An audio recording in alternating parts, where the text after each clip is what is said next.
সুস্মিতা স্নান হয়ে গেছে? বাহ, স্নান হয়ে গেছে। তা সকালে তো দেখলেই আমার শরীরটা ভীষণ খারাপ ছিল, মানে কাল রাত্রিবেলায় ভালো করে ঘুমোতে পারিনি, কেন জানি না, খুব শরীরটা খারাপ লাগছিল। তা ভোরবেলা উঠেছি, উঠে মানে আবার শুয়ে পড়েছি।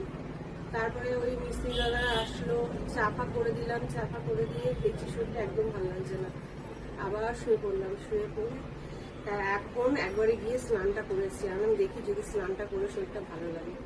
ওই জন্য একদম স্নান টান কমপ্লিট হয়ে গেছে। রূপক বললো তুমি আগে স্নানটা করে নাও, যেটুকুনি যে আজকে ঘরদোর পরিষ্কার করার আমি করে দেবো, তোমাকে এত চাপ নিতে হবে না।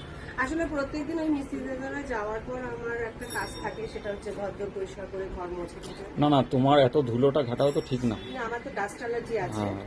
ওটা একটা সমস্যা, ডাস্ট অ্যালার্জি কোল্ড অ্যালার্জি দুটোই আছে। তো সেই কারণে মানে চট করে ঠান্ডা লেগে যায়।